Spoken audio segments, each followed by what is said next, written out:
Hey guys, what's going on? It's Doublezug here. So this is going to be an Alysrazor guide, a Disc Priest perspective, but I'm going to talk about all the healers here and how to heal this fight. So first of all here on pre-pull, actually let's talk about healer comp first. So you can see here we have we're 4 healing this, and we have double HPAL, Disc Priest, Holy Priest. The ideal comp for this fight, if you're 4 healing, is probably double HPAL Disc and then an Arsham, just because it's basically all like tank healing. And then the one part of the fight where there's like really high burst damage on the raid is pixel stack. So Radiance and Healing Rain are going to be insanely powerful. But we have our Shaman actually flexing here just because Lightwater doesn't play DPS and plays Holy Priest. So we have our 4 healers here. Honestly, you could probably 3 heal this in the current gear if you either beat the push or you just use your cooldowns super effectively and your off healing super effectively. But 4 healing is safe. 5 healing is even safer.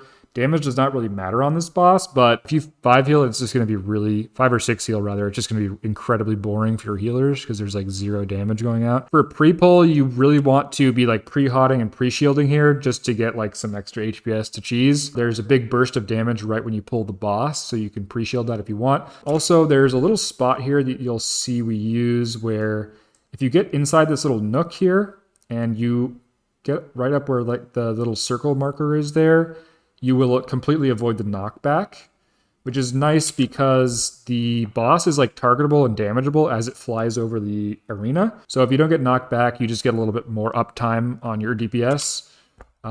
This like dot that the boss applies does not do like more than your HP bar, so you have like basically infinite time to just heal this back up.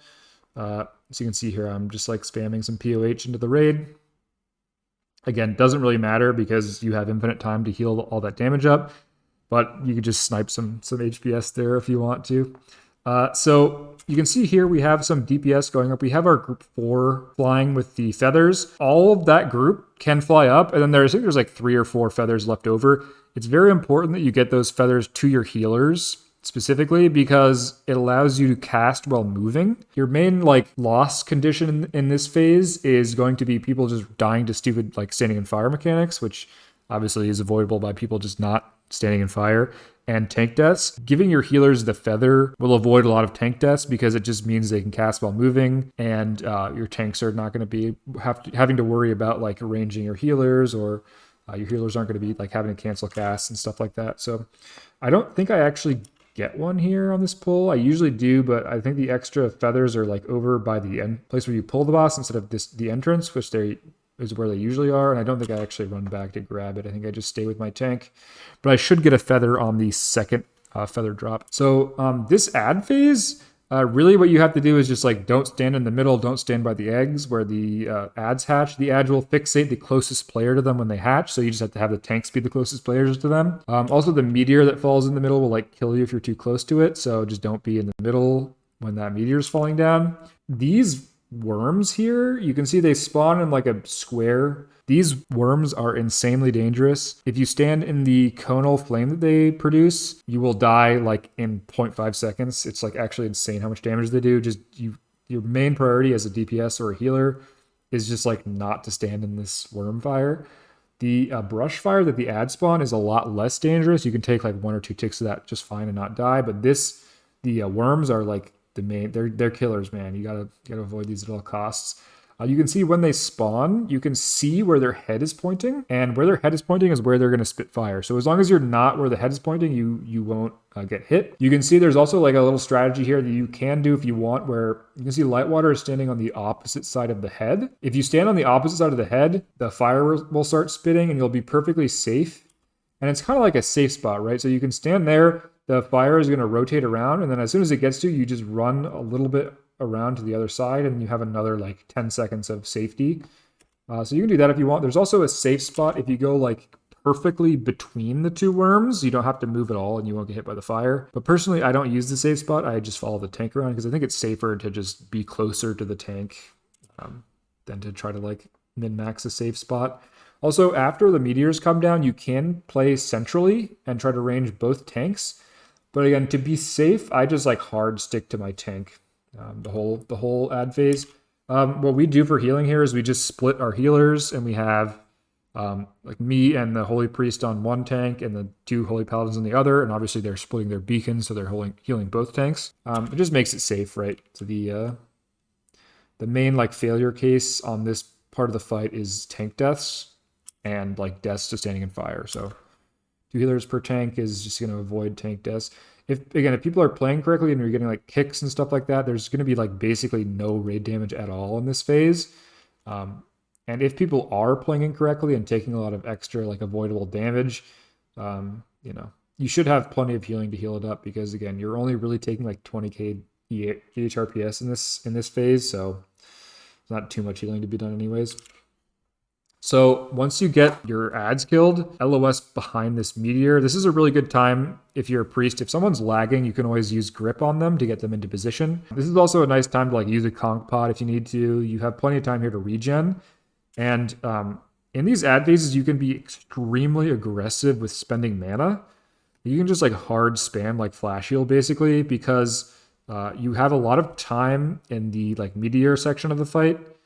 And you can see here, I do grab an extra feather on this extra set.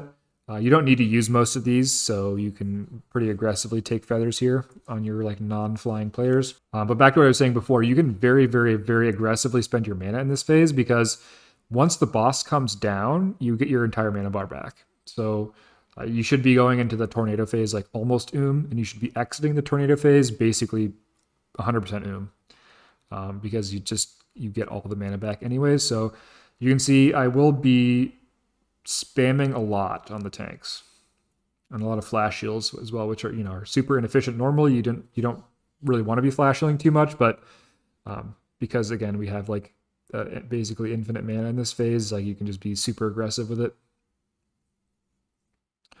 So once you have the meteor, you just repeat this exact same thing over again.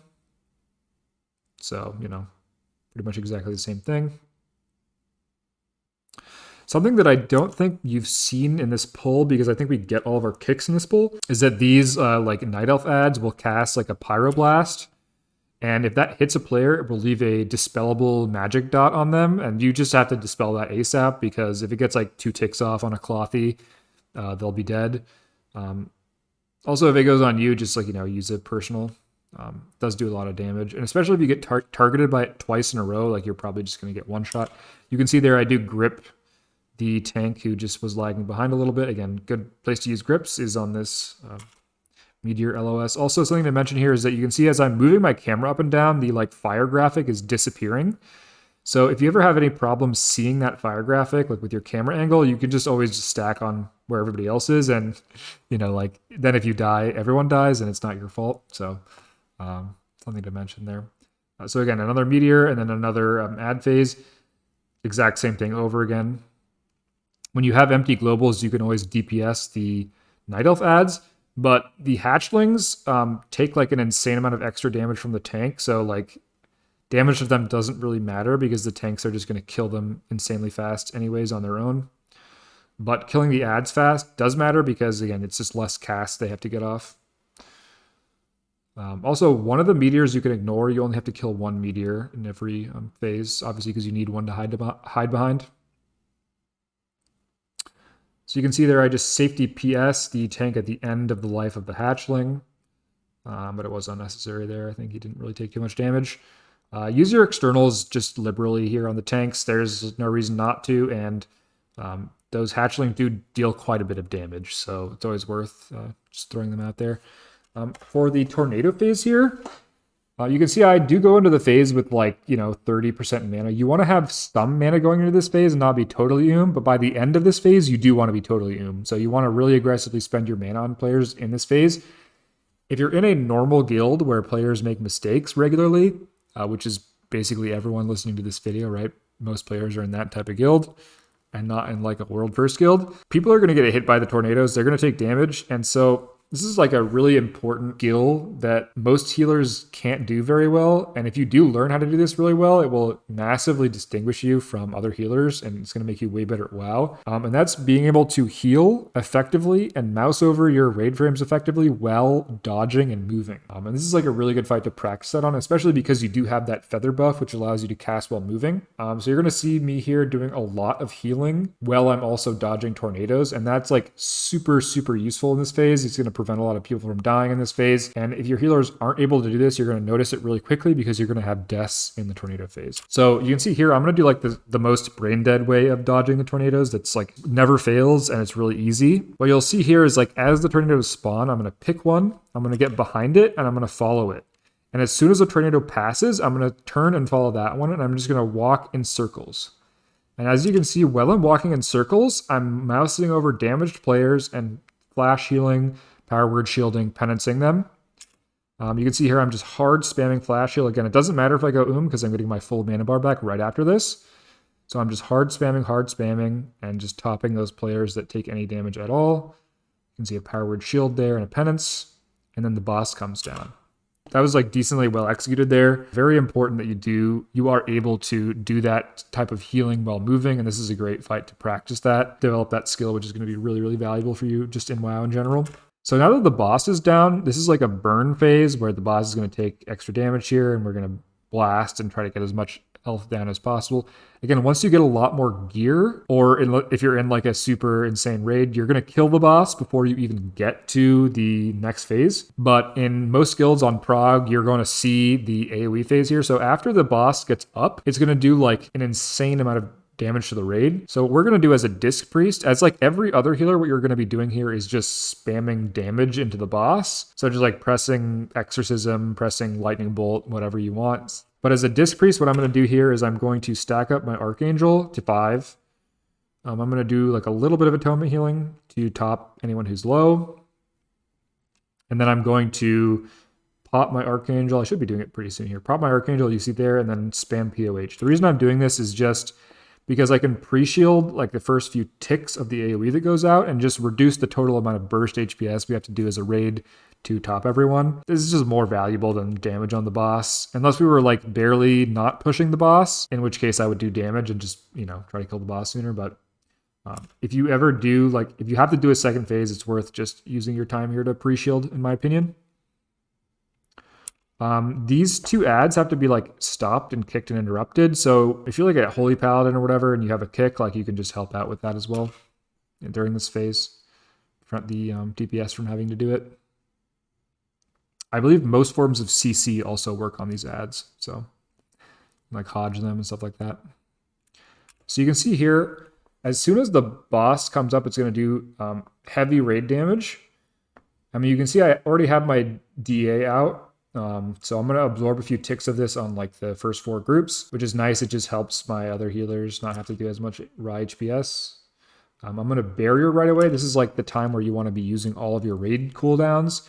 And you should be like staggering them, obviously, because the burst damages last a while. It's like 30 seconds or something. So you want to have like barrier into link, into like aura mastery, AMZ.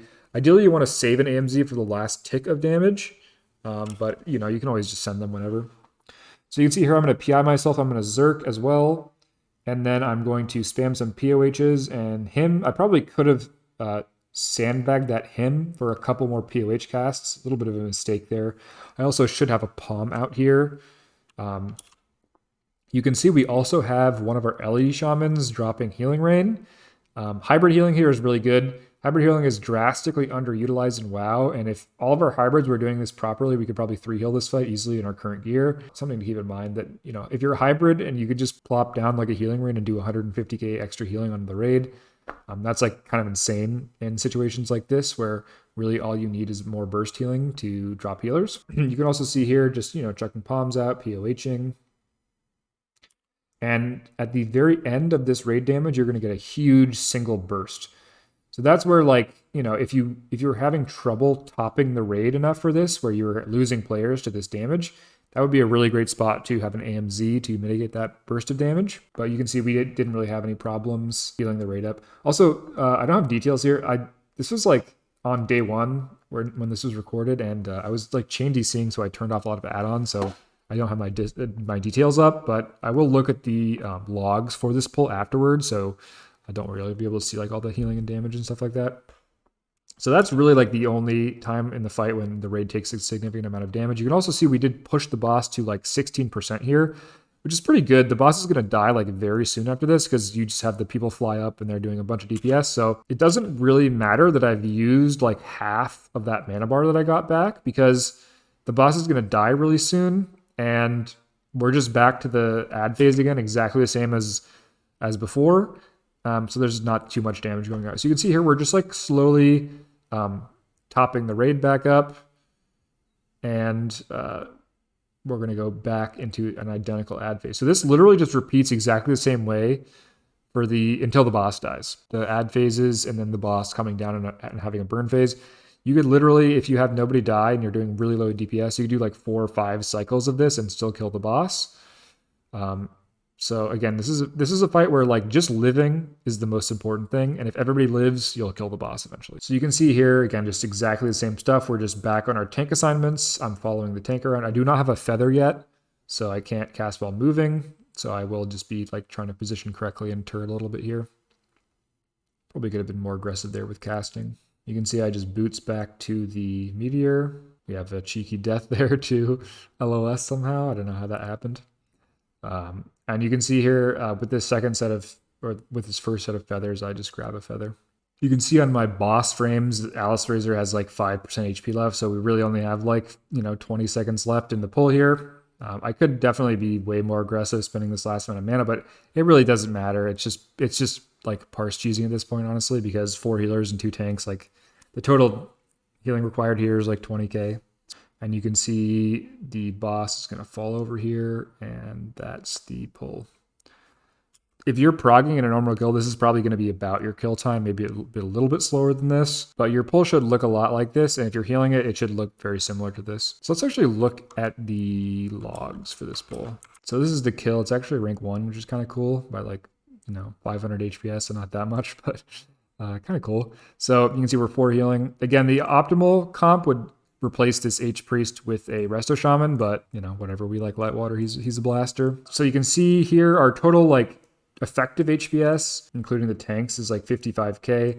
The total effective HPS of, like, all the healers is like 40k. And if you look at our raw HPS, it's, like, more than double. So we're, like, 60% overhealing on this fight, which is kind of crazy. Again, if you look at, like, damage taken, this is all of the ad phases. And the damage taken on these phases is like, the HRPS is literally like 20k. So you could like conceivably one heal this if you were like really on top of things. All of the damage taken is concentrated in this one, after the boss comes up in this huge like AoE burst phase. And in this phase, you literally are taking like 200k DPS on the raid. If you can skip this, you can super easily drop healers really, really, really low on this fight. Let's look at resources. We look at mana. Just click a healer. Just click me. So if you look at mana, this is how your mana should look on this fight. It should be, obviously you're starting at 100%. You're going to have a slow burn tank healing. You're going to hit like the last pet phase. You're going to burn even faster. You're going to hit the tornado phase. You're going to go all the way down to 0. And then this is where you get your entire mana bar back. And then, you're obviously going to be blasting through that whole AoE damage phase here after the 5-minute mark. And then you're back to your slow burn ad phases. I could definitely have ended the fight lower mana. I don't even think I actually fiended on this fight, which is pretty bad.